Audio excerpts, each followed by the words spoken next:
everyone, and welcome back to Idioms Explained podcast. This is Season 2, Episode 12.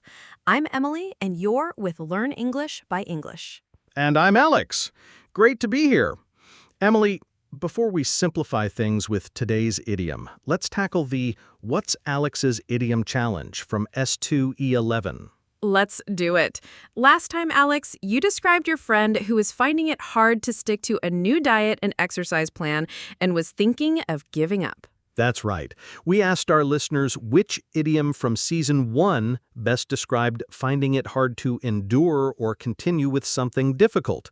The correct idiom was to bite the bullet, to endure a painful or unpleasant situation with courage, or to force yourself to do something difficult. Well done to everyone who guessed that. You can revisit that idiom in Episode 2 of Season 1. Excellent work, everyone. Now, Emily, what idiom are we looking at today that reassures us that something isn't as complicated as it might seem? Today, Alex, we're discussing a very common and often humorous idiom. It's not rocket science. Or sometimes you hear it's not brain surgery. It's not rocket science. I love that one. It means that something is not very difficult to do or understand, that it's actually quite simple, right? Exactly. It's used to imply that a task or concept is straightforward and doesn't require extraordinary intelligence or specialized skill, unlike actual rocket science or brain surgery, which are famously complex. For example, I don't understand why he's making such a fuss about assembling this furniture. It's not rocket science. Just follow the instructions.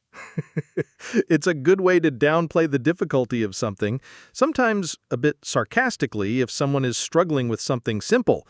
What's the origin of this, Emily? It feels relatively modern. It is relatively modern, Alex. The phrase, "it's not rocket science," became popular in the latter half of the 20th century, particularly from the 1980s onwards.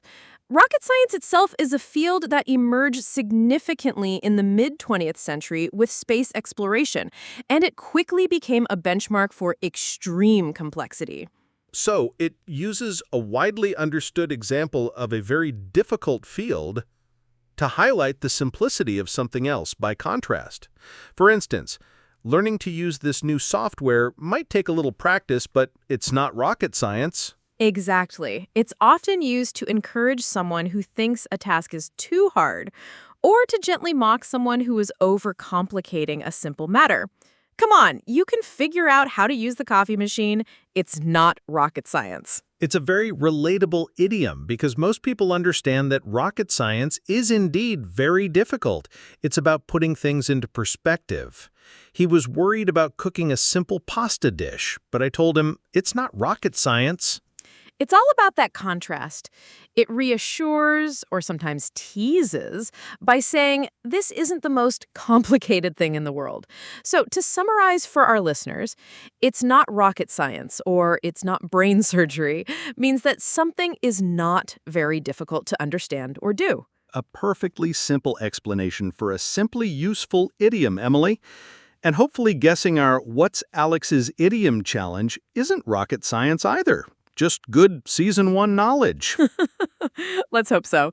What's the scenario for our listeners today, Alex? All right, here's today's challenge straight from Season 1. My manager praised my colleague for her excellent presentation.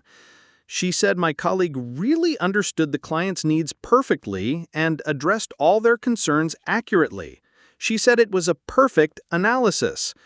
Which idiom from Season 1 best described the manager's comment that my colleague perfectly understood and accurately addressed the issues?